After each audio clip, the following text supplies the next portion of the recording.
5 hakim Mahkamah Konstitusi dilaporkan sejumlah lembaga terkait dugaan pelanggaran etik dalam memutus uji materi syarat usia calon presiden dan calon wakil presiden yang diatur dalam Undang-Undang Pemilu. Selain terdapat dissenting opinion atau pendapat berbeda, 2 hakim konstitusi menyebut ada 2 keganjilan dalam putusan ini. Mahkamah berubah sikap dalam hitungan hari setelah Anwar Usman, Ketua MK yang sekaligus paman Gibran Rakabuming Raka, masuk dalam rapat permusyawaratan hakim. Putusan MK nomor 90 ini mengubah pasal 169 huruf Q Undang-Undang Pemilu dengan menambah frase atau pernah sedang menduduki jabatan yang dipilih melalui pemilihan umum, termasuk pemilihan kepala daerah. Hal itu membentangkan karpet merah bagi Gibran maju sebagai cawapres. 9 hakim konstitusi pun diperiksa terkait pelanggaran etik. Dari 21 laporan yang masuk, Ketua MK Anwar Usman paling banyak dilaporkan. Ketua Majelis Kehormatan MK, Jimli Asidiki menyebut bukti telah lengkap termasuk rekaman kamera pengawas. Mengenai materi gugatan yang sempat ditarik lalu diajukan kembali ke MK. Semua bukti-bukti sudah lengkap, ya. Baik keterangan ahli, saksi, sebenarnya kalau ahli itu para pelapor ini ahli semua, ya kan. Lagi pula ini kasus tidak sulit membuktikannya. Sementara itu menanggapi sikap MK, ahli hukum tata negara, Bivitri Susanti berharap upaya yang dilakukan Majelis Kehormatan MK dapat menindak tegas pelanggaran etik yang terjadi. Dan ia menilai dengan adanya hal itu akan menumbuhkan kepercayaan publik meskipun tidak instan. Ada putusan dengan sanksi yang paling berat terhadap Ketua MK Anwar Usman. Kemudian yang kedua juga MK menyatakan bahwa ada masalah dengan putusan Mahkamah Konstitusi nomor 90. Sekarang seperti gelas yang pecah. Jadi ada beban sejarah pada MK dan MK sekarang untuk merekatkan pecahan-pecahan itu mungkin belum sempurna seperti dulu lagi, tapi paling tidak sudah dilem, gelasnya bisa dipakai lagi. Jadi kepercayaan publik akan bisa tumbuh lagi. Akankah keputusan MK akan mengembalikan martabatnya sebagai wasit yang netral di hadapan publik? Tim Liputan, Kompas TV. Saudara, Majelis Kehormatan Mahkamah Konstitusi atau MK akan membacakan putusan laporan dugaan pelanggaran etik Hakim Konstitusi pada hari ini, tepatnya pada pukul 4 sore nanti. Lalu apa yang menjadi harapan dari pelapor dan bagaimana pula kepercayaan publik terhadap MK ke depannya? Pagi ini kita akan membahas dengan sejumlah narasumber, di antaranya ada pakar hukum tata negara yang sudah hadir di studio. Selamat pagi, Profesor Juanda. Pagi. Assalamualaikum. Waalaikumsalam warahmatullahi wabarakatuh. Dan juga di sambungan Zoom sudah ada narasumber kita. Ada Hakim Mahkamah Konstitusi 2015, Idewa Gede Palguna. Selamat pagi, Pak Palguna. Selamat pagi. Dan juga ada Direktur Eksekutif Institute for Democracy and Strategic Affairs, Indo Strategic. Sudah ada Pak Ahmad Khairul Umam. Selamat pagi, Pak Umam. Selamat pagi, Mbak Adisti. Iya, kita membahas ini menjadi topik yang bisa dikatakan sebulan terakhir ya, dan seminggu terakhir ini semakin masif begitu ya, Prof. Juanda dan juga Bapak-Bapak. Putusan MK hari ini pertaruhan marwah Mahkamah Konstitusi. Saya langsung ke Prof. Juanda dulu. Prof. Juanda, apa yang bisa Anda baca dari situasi semacam ini dan skenarionya akan seperti apa tanpa mendahului putusan MK? Ya, terima kasih. Saya pikir ya jelas dan terang benderang saya mengutip dan melihat pendapatnya Prof. Jimli sebagai Ketua MK. Ini tidak sulit membuktikan sudah lengkap dan seterusnya. Saya pikir kita berharap kepada Prof. Jimli untuk konsisten dengan apa yang sudah diungkapkannya sama dengan di rapat permusyawaratan untuk memutuskan sidang itu kemarin ya, atau kapan kita tidak tahu. Artinya jangan sampai begini, di luarnya di media Prof. Jimli mengatakan A tetapi nanti putusannya Z. Saya kira ini tidak boleh terjadi, dan ini kalau Prof. Jimli melakukan hal yang tidak konsisten dengan apa yang diucapkan, saya kira tidak hanya MK yang runtuh, tapi kredibilitas Prof. Jimli juga dipertaruhkan. Oleh karena itu saya pikir ya, kalau melihat dari statement dan informasi yang ada di luar yang kita lihat, maka saya memprediksi ya kemungkinan besar bahwa ada salah seorang hakimnya adalah dinyatakan pelanggaran kode etik berat. Diberhentikan dengan tidak hormat. Dan diberhentikan dan harus dan wajib ya kan, dia sama dengan itu. Kalau pelanggaran kode etik berat maka sama dengan artinya harus dinyatakan bahwa pelanggaran pemberhentian dengan tidak hormat.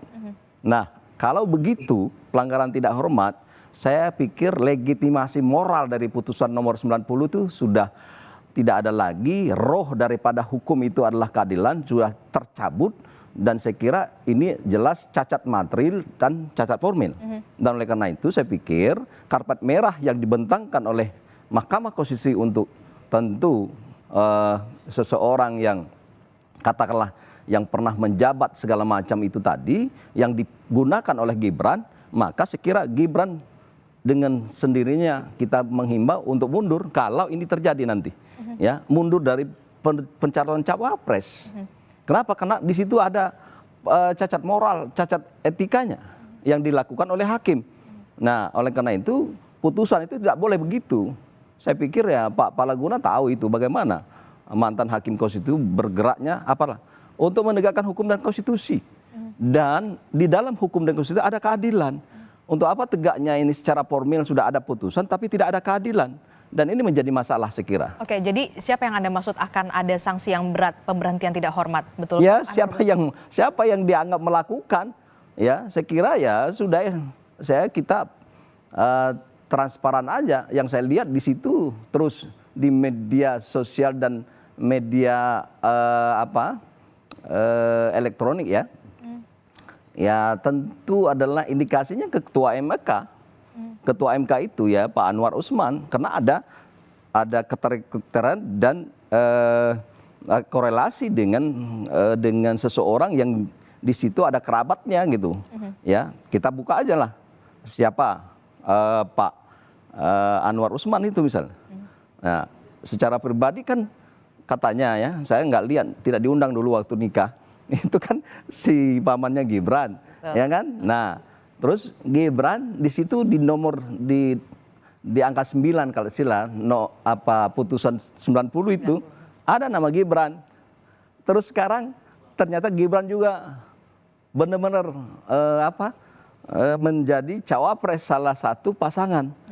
Nah, ini artinya saya menduga ya Pak Anwar Usman ini akan masuk ke dalam kategori kalau memang benar ya terbukti, saya kira pemerintahan dengan tidak hormat. Oke, kalau menurut Anda tanpa mendahului sekali lagi tanpa mendahului putusan dari. Tapi saya mengutip dari statement Prof Jimli itu sendiri. Karena ada beberapa temuan yang juga memang sudah dikemukakan oleh Prof Jimli pada saat itu. Temuan sudah lengkap, tidak sulit membuktikan. Berarti kan tinggal selesai kan? Tinggal menyimpulkan lagi nih. Nah, tapi kesimpulannya apakah tegak lurus antara pertimbangan dan narasi-narasi ini atau waktu putusan berbelok ke kiri atau ke kanan, tidak tegak lurus. Artinya begini, terbukti seseorang ini si A misalnya melakukan pelanggaran kode etik berat. Tapi putusannya teguran tertulis saja, saya kira tidak pas. Dan itu memungkinkan? Ya bisa jadi kalau memang tidak tegak lurusnya Prof Jimli dengan apa yang dikatakan di media sosial, bisa saja. Kenapa tidak? Itu yang kita khawatirkan dan kita ingatkan Prof Jimli ini untuk kepentingan bangsa dan negara untuk 2024. Kalau memang benar terbukti, nyatakanlah tegas ya dengan bukti-bukti itu. Oke, nyatakanlah tegas karena memang putusan MK ini pertaruhan marwah Mahkamah Konstitusi dan juga Majelis Kehormatan MK pastinya ya. Saya langsung ke Pak Palguna. Pak Palguna, Anda sebagai dulunya pernah di tahun 2015, koreksi kalau saya salah, sebagai hakim Mahkamah Konstitusi. Semacam ini, kasus semacam ini, konflik kepentingan, dugaan konflik kepentingan baru pertama kali dalam sejarah di Indonesia? Iya, kalau saya dalam kaitan sampai kemudian ada laporan sebanyak ini dan langsung dikaitkan dengan Ketua Mahkamah Konstitusi, ya baru kali ini yang terjadi memang. Ya kalau sebelum-sebelumnya tidak ada. Ya paling kalau ada ya itu ya yang dianggap ada konflik kepentingan begitu. Misalnya itu adalah berkaitan dengan waktu Mahkamah Konstitusi menguji norma undang-undang yang berkaitan dengan dirinya sendiri. Misalnya oleh pengawasan terhadap Komisi Yudisial itu. Ya. Tapi persoalannya pada waktu itu, kalau sepanjang menyangkut pengujian undang-undang, siapa lagi lembaga di luar Mahkamah Konstitusi yang boleh melakukan kewenangan itu selain Mahkamah Konstitusi, menurut Undang-Undang Dasar? Apakah harus dibiarkan? Nah, kalau begitu misalnya pihak yang mau mengajukan permohonan lalu kemana mintanya? Itu kan tidak ada hal yang tak terhindarkan, walaupun ada asas pada waktu yang kita paham betul lah, yang bahwa seseorang itu tidak mungkin akan menjadi hakim bagi dirinya sendiri. Ya, tapi kan sarana dan jalan ketatanegaraan yang tersedia cuma itu. Nah, waktu itu. Nah, itu. Tapi kan tidak seheboh ini ya. Sampai ada dugaan bilang, aduh saya membaca laporannya aja sedih banget gitu kalau itu terjadi gitu kan. Kalau itu benar terbukti nantinya gitu ya. Seperti yang dikatakan oleh Prof. Jimli misalnya. Ya, itu kalau terbukti ya. Ya, apa ya? Masalahnya begini. Saya itu mengalami periode ketika Mahkamah Konstitusi dibentuk. Ya, yaitu ketika belum punya kantor, belum punya pegawai dan belum punya anggaran. Dan kemudian dengan semangat dan idealisme luar biasa, lalu kami di angkatan dari Hakim Konstitusi angkatan pertama itu berusaha membangun kewibawaan Mahkamah Konstitusi itu sampai kemudian punya moto dan itu diwujudkan sebagai lembaga peradilan modern dan terpercaya. Nah, menurut pandangan subjektif saya, itu relatif sudah terbangun di awal berdirinya Mahkamah Konstitusi sampai kemudian terjadi kasusnya, ya harus kita sebut ya Pak Akil Mokhtar gitu ya. Tapi kemudian ya mungkin saya agak narsistik kalau saya bicara seperti ini ya. Tetapi kalau Anda berada dalam posisi saya, Anda pasti juga bisa merasakan kesedihan macam apa, rasa terpukul macam apa yang saya alami gitu. Anda sedih karena memang selama ini yang kemudian dibangun kepercayaan yang begitu mendasar terhadap Mahkamah Konstitusi perlahan luntur. Bukan perlahan, ini seperti dihempaskan kan? Ya, kan ini seperti dihempaskan. Oke. Gitu. Itu yang jadi persoalan. Nah, oleh karena itu maka saya juga pendapat saya seperti yang beberapa kali saya sampaikan dan tadi secara tidak dalam ungkapan yang berbeda juga sampaikan oleh Prof. Juanda. Sekarang beban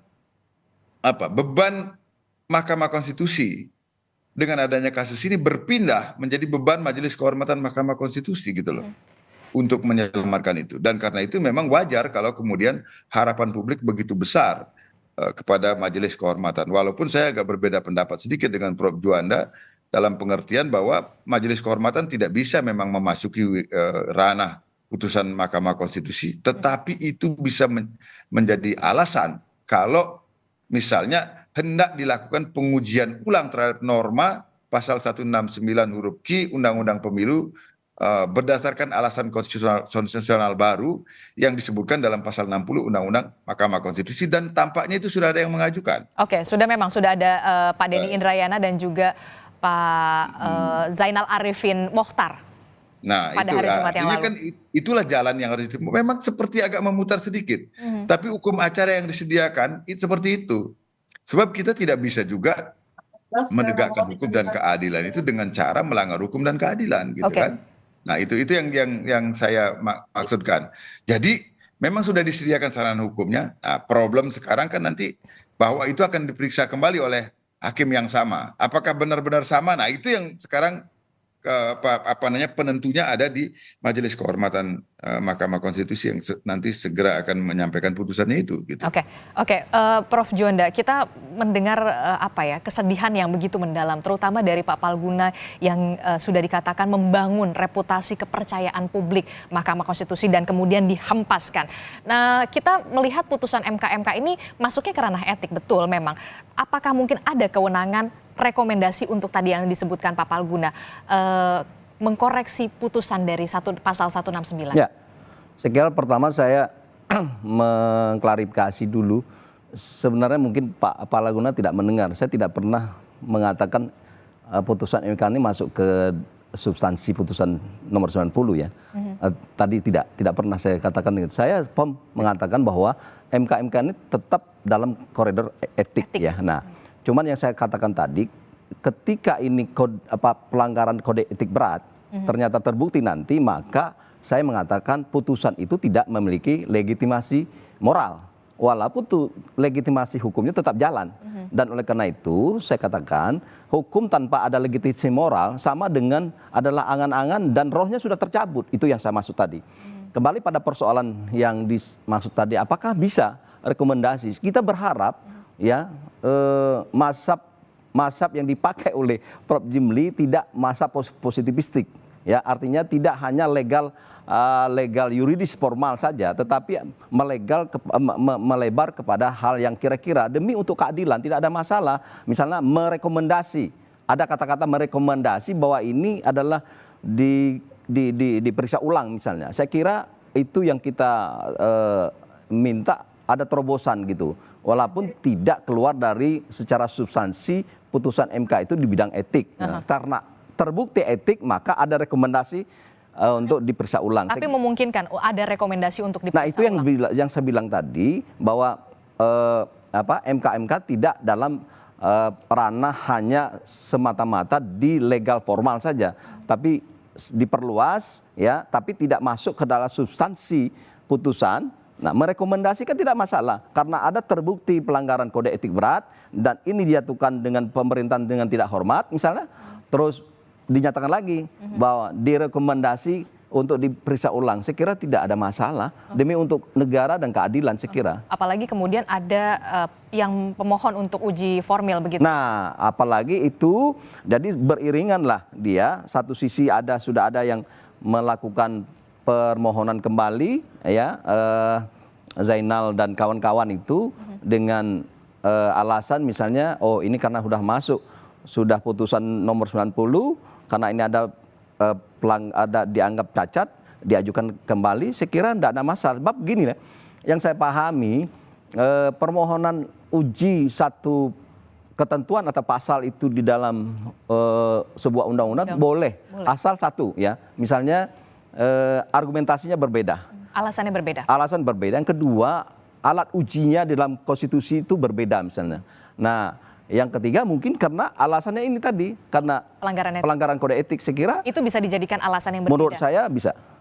Menurut saya. Kenapa tidak? Ini yang kita ingin bangun ini sebagaimana yang dikatakan oleh Pak Palaguna tadi adalah soal bagaimana marwah ya, marwah peradilan yang modern, yang bersih misalnya. Nah, ini kita bangun lagi. Saya sudah sepakat bahwa MK itu sebenarnya pada zaman Prof. Jimli, zamannya Pak Palaguna ini, saya lihat cukup bagus, cukup tidak banyak hiruk pikuknya dengan soal politik. Tapi dengan ke belakang ini ya, itu sudah banyak sekali itu digunakan, saya katakan. Digunakan maksud Anda? Ya, alat politik. Oleh elit politik. Saya tidak tahu. Saya tidak tahu siapa elit politik, tapi saya menduga ada arah ke sana bahwa ada elit politik menggunakan lembaga penegak hukum dan penegak hukum itu terpengaruh.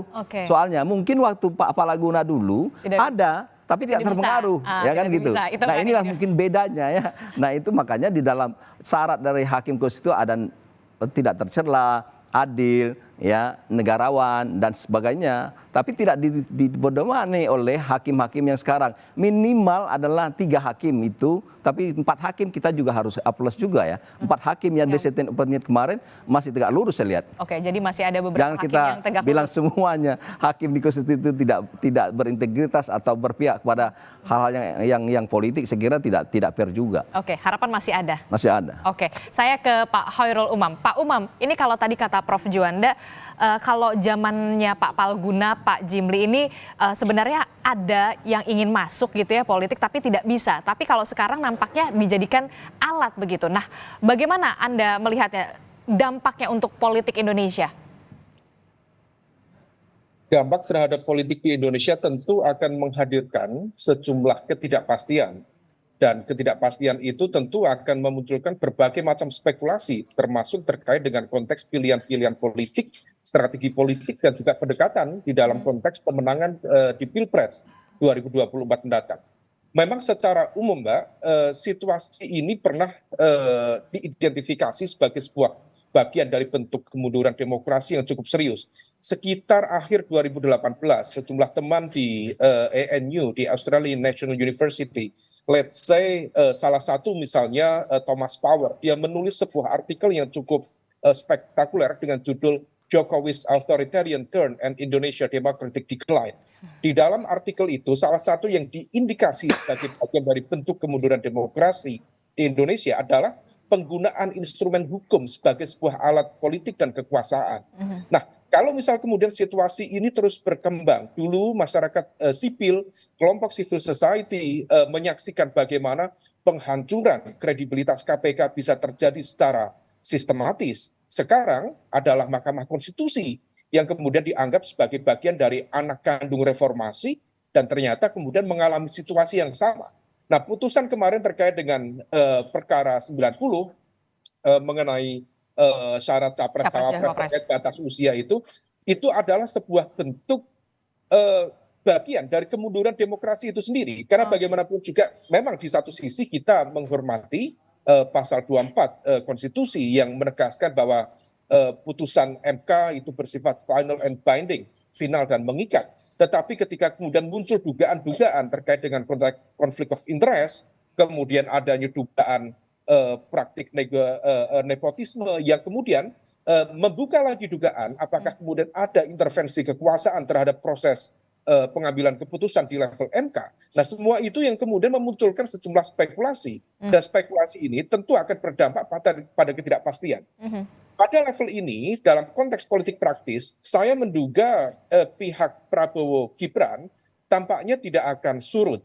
Karena bagaimanapun juga tadi disampaikan oleh Pak Gede Palguna, bahwa kalaupun kemudian nanti putusan dari Majelis Kehormatan Mahkamah Konstitusi menegaskan ada sebuah bentuk pelanggaran secara etik atau apapun, tetapi putusan dari MK sendiri tidak secara langsung akan mendekline putusan MK terkait perkara 90 kemarin. Nah, oleh karena itu kalau misal kemudian itu dianggap sebagai sebuah argumen baru, alat yang kemudian digunakan untuk kemudian men-challenge kembali melalui judicial review yang baru, barangkali bisa. Tetapi dalam konteks legal formal, proses itu membutuhkan waktu. Ya. Nah, yang menjadi problem adalah ketika secara legal formal, barangkali misalnya pencawapresan Gibran tetap bisa sah dan akan dipertimbangkan oleh KPU sebagai bagian dari bentuk pelaksanaan putusan MK yang ada beberapa waktu lalu dikeluarkan pada 16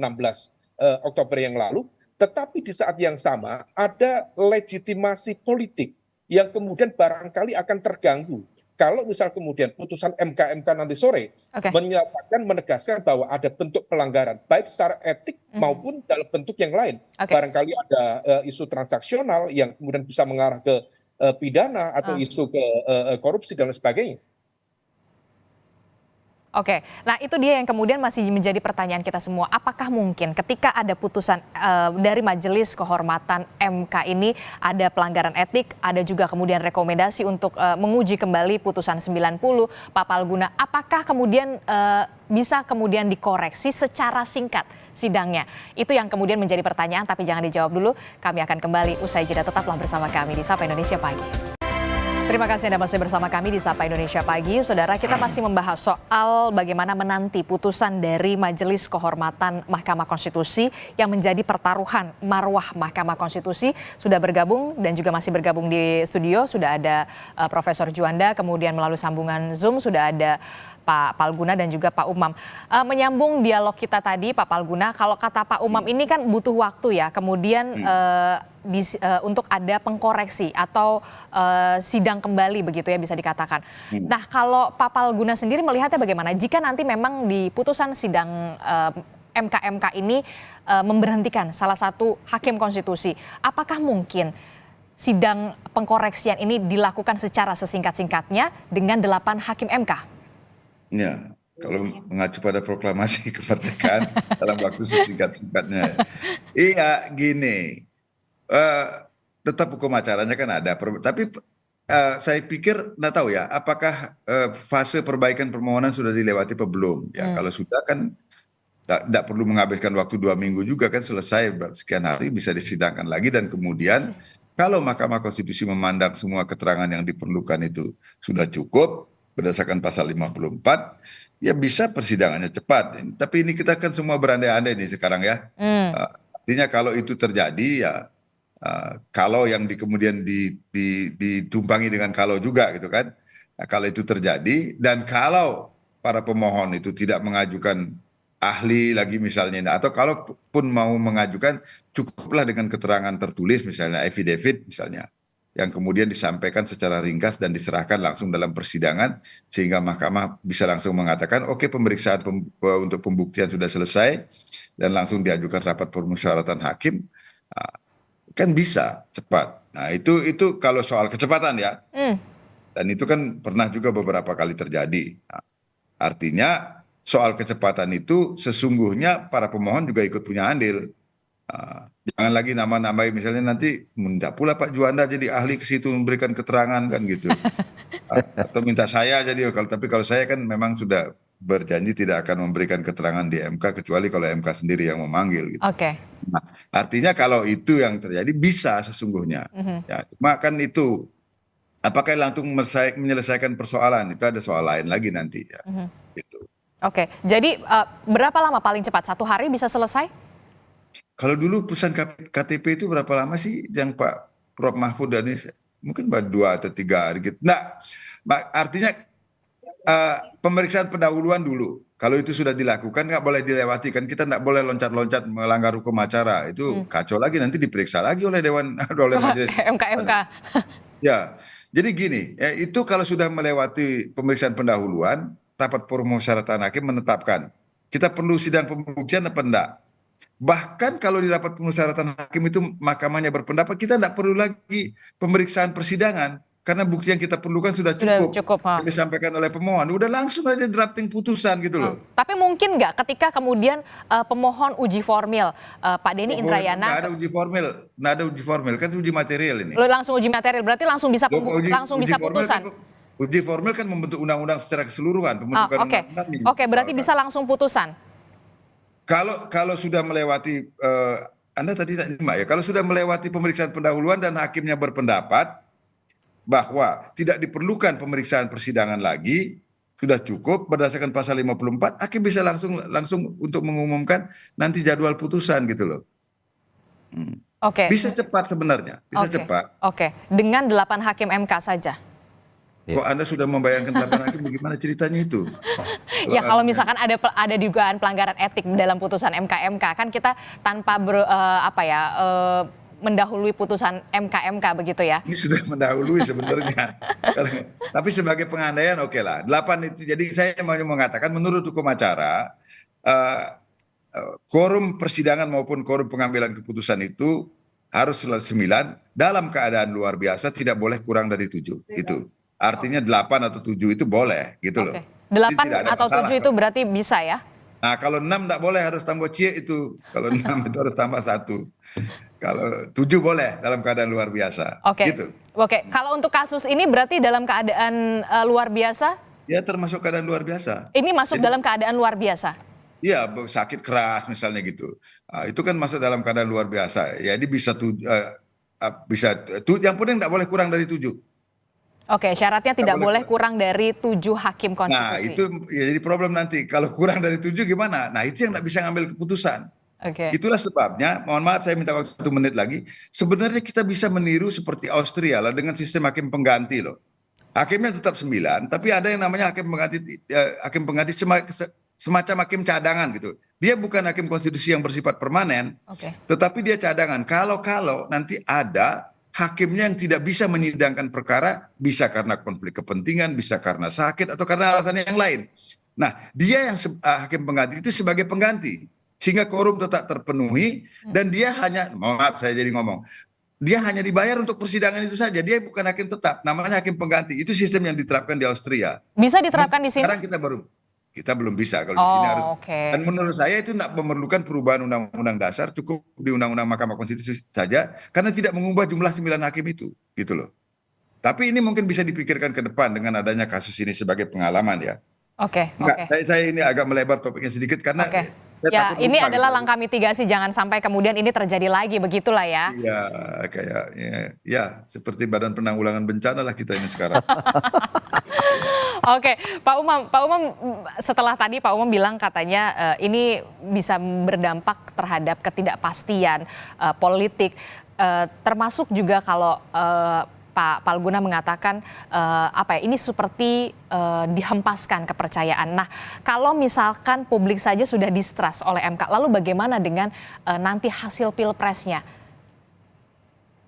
Ya, memang situasi seperti ini menjadi agak dilematis ya, karena pada satu sisi tentu kita membutuhkan Mahkamah Konstitusi yang betul-betul dipercaya oleh masyarakat. Apalagi kita mau memasuki musim pemilu, di mana kemudian akan banyak sekali sengketa pemilu, baik di level pileg maupun pilpres. Dan di batas akhir sengketa pemilu adalah MK yang memiliki otoritas kekuasaan hukum tertinggi untuk memutus itu. Kalau misal kemudian legitimasi hukum MK sendiri kemudian dipertanyakan, maka kemudian kalau misal terjadi sengketa, maka kemudian putusan itu akan kembali menjadi pertanyaan besar. Dan ini tentu berpotensi memicu sejumlah gesekan, konflik, dan tentu sangat-sangat tidak produktif. Nah, oleh karena itu di level ini, kalau misal memungkinkan bagi pihak MK, terutama dari fase awal di putusan MK ini, sebisa mungkin segera diselesaikan untuk mengembalikan kredibilitas dari Mahkamah Konstitusi sendiri. Karena pertaruhannya bukan hanya sekedar institusi MK, tetapi masa depan demokrasi dan juga kemudian instabilitas politik negara, terutama pasca Pilpres di 2024 mendatang. Nah, oleh karena itu, di level ini tampaknya turbulensi akan menghampiri kita. Kalaupun kemudian sikap dari Pak Jimli kemarin mengatakan bahwa ada dugaan kuat pelanggaran etik dan kemudian nanti barangkali akan ada putusan terkait dengan status pelanggar etik itu sendiri, maka di saat yang sama pihak KPU sebagai penyelenggara pemilu harus betul-betul berkonsultasi secara ketat dengan pakar-pakar hukum, setidaknya untuk memberikan legitimasi secara hukum bagaimana kemudian mekanisme pemilihan terkait dengan pihak-pihak yang barangkali tidak sesuai dengan putusan MK yang baru. Kalau misal nanti ada di tengah jalan, itu tetap kemudian mendapatkan legitimasi politiknya. Tetapi satu hal, Mbak, kalau kemudian putusan dari MK kemudian nanti barangkali akan di follow up dengan putusan MK yang baru dan ternyata berbeda dari putusan sebelumnya perkara 90 yang kemarin, maka di satu sisi itu akan bukan hanya berdampak pada kredibilitas pencapresan dan pencawapresan Prabowo Gibran, bukan hanya berdampak pada kredibilitas pemerintahan Pak Jokowi, tetapi juga akan berdampak pada konteks politik dan demokrasi secara general. Nah, oleh karena itu di konteks ini tampaknya kalau misal kita cermati, barangkali di internal dari tim Pak Prabowo Gibran sendiri perlu untuk memitigasi dan mengevaluasi ini. Apakah perlu melakukan langkah-langkah yang cukup revolusioner secara politik untuk kemudian mempertimbangkan ulang status cawapres? Anda melihat apakah akan dipertimbangkan ulang status dari bacawa pres Gibran Rakabuming Raka jika tanpa mendahului putusan MK ini ya? Ya, kalau situasi per hari ini tampaknya belum ada tanda-tanda mengarah ke sana. Karena bagaimanapun juga secara legal formal pencapresan dan pencapresan Prabowo Gibran per hari ini sudah mendapatkan legitimasi hukum yang kuat, terlepas dari aspek pertimbangan sosiologi hukum ya. Apakah kemudian aspek keadilan itu kemudian tergambar dari putusan MK yang kemarin, terlepas dari itu, tetapi secara legal formal dengan berpijak pada putusan MK di perkara 90 kemarin sebenarnya sudah sah. Nah, oleh karena itu kemudian KPU menerima itu. Nah, kalau misal kemudian ada pikiran diganti, tentu ini akan menciptakan instabilitas di dalam koalisi Indonesia Maju, koalisi Indonesia Maju. Nah, oleh karena itu efeknya cukup banyak. Ini bukan hanya akan mencungkil ego elit, bukan hanya di level capres Pak Prabowo, tetapi juga Pak Jokowi. Bukan Pak Jokowi sebagai kepala pemerintah dan kepala negara, tetapi sebagai orang tua dari Gibran yang tentu akan mendapatkan dampak dari semua ini. Oleh karena itu, kalkulasi politiknya tampaknya hal ini akan tetap dipertahankan karena secara legal formal pun juga sudah sah, sudah terpenuhi.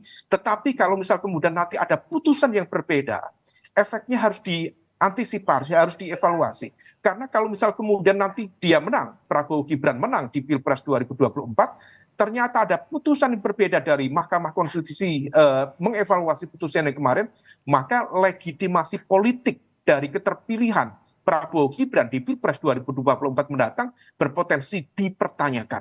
Nah, situasi ini yang kemudian perlu kita cermati, karena bagaimanapun juga stabilitas pemerintahan itu salah satu penopang terkuatnya adalah legitimasi politik dan dalam proses keterpilihan yang kemudian betul-betul mendapatkan dukungan yang legitimate dari masyarakat kita. Oke, jadi Anda melihat walaupun memang situasinya kemudian tidak stabil begitu, ada perubahan, ada segala macam, koalisi Indonesia Maju tetap pada pendiriannya, tetap bacawa presnya Gibran Rakabuming Raka. Anda melihatnya seperti itu? Mbak Adisti, satu poin. Dalam logika kekuasaan, ada sebuah pameo di mana setiap kekeliruan, bahkan sebuah kejahatan atau kekeliruan yang dipertarungkan di dalam konteks pertarungan politik dan kemudian mampu dipertahankan dengan kekuatan politik dan memenangkan pertarungan politik, maka dia bisa menjadi sebuah kebenaran baru. Nah, meskipun secara legal formal dalam konteks keadilan itu tidak terpenuhi, tetapi dalam konteks kekuasaan, maka semua tampaknya akan dilakukan secara all out untuk memastikan kemenangan pasangan Prabowo Gibran di Pilpres 2024 mendatang.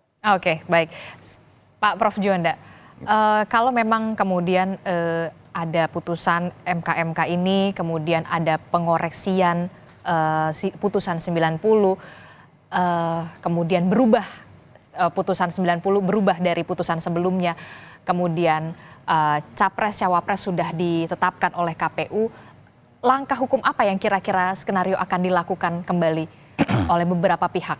Ya, saya kira begini ya, intinya memang putusan 90 itu kan secara legal formal, secara legitimasi hukum itu sudah tidak bisa dianggap sudah selesai lah, sudah selesai, sudah bisa suka tidak suka, cacat ini anak, kalau kita ibarat sebagai anak, ini kalau yang kata lahir. Bivitri bilang gelas yang sudah pecah. Nah, itu si Bivitri. Kalau saya anak yang sudah lahir ini maupun cacat maupun segala macam itu harus diterima misalnya. Ini jalan dan sampailah nanti ke pendaftaran.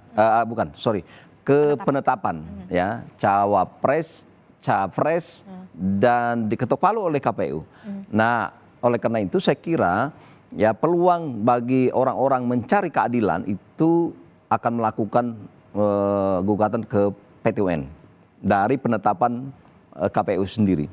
Saya melihat itu besar kemungkinan itu akan ke sana larinya dan ujungnya ada gugatan ke PT UN, bahkan juga ke Bawaslu. Saya kira dua lembaga yang dianggap bisa berwenang untuk itu akan dimanfaatkan oleh orang-orang tertentu atau pencari keadilan.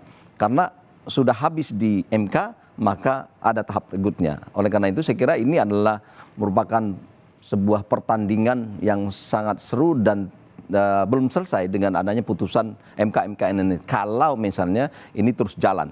Dan terakhir saya kira juga ini yang kita tidak inginkan ketika ini nanti ada sengketa pemilu dan ternyata hakimnya tetap hakim ini kan sudahlah MK-nya sudah degradasi kepercayaan.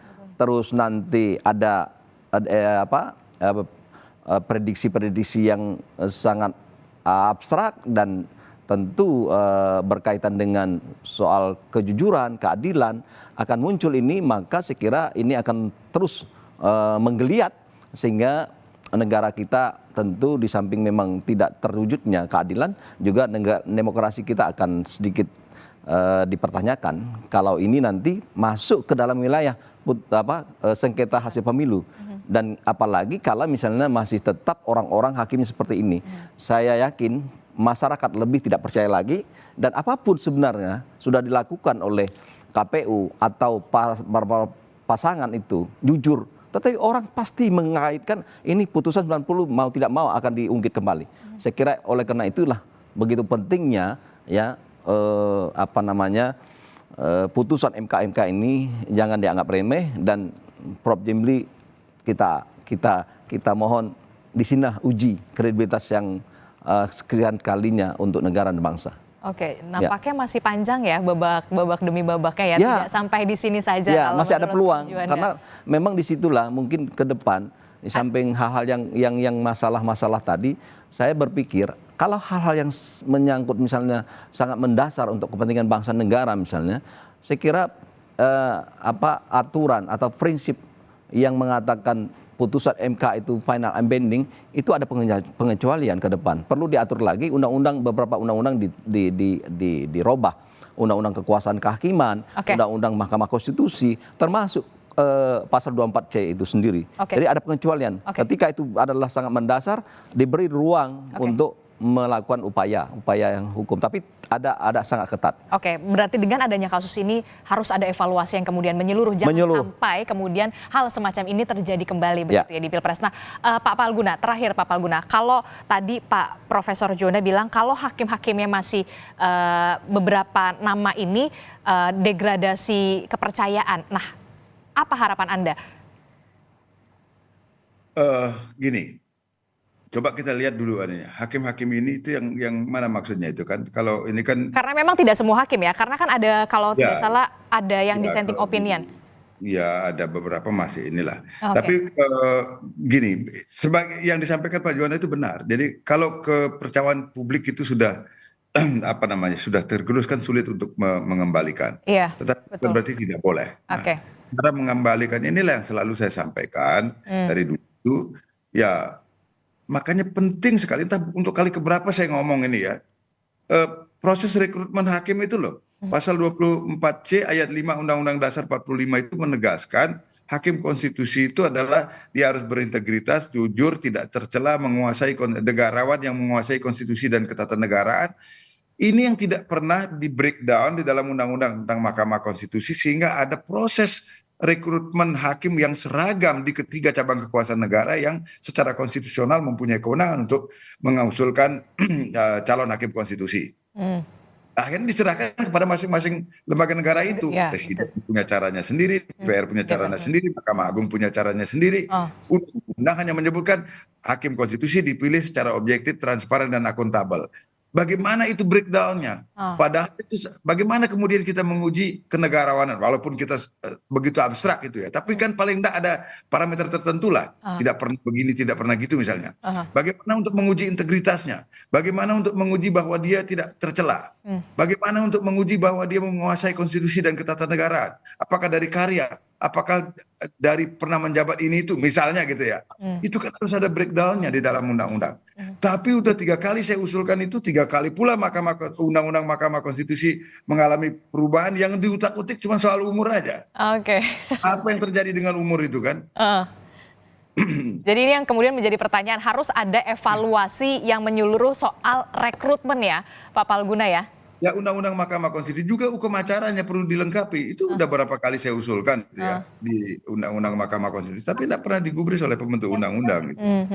Jadi memang betul-betul harus ada evaluasi yang menyeluruh, baik itu dari proses rekrutmen dan sekarang momentumnya menurut saya ya, mumpung ada ini yang dengar-dengar kan mau ada perubahan lagi undang-undang Mahkamah Konstitusi, tapi yang mau diutak-atik lagi justru supaya lembaga pengusul bisa mengontrol hakimnya. Ini tambah kacau negara hukum kita ini kalau begini lagi.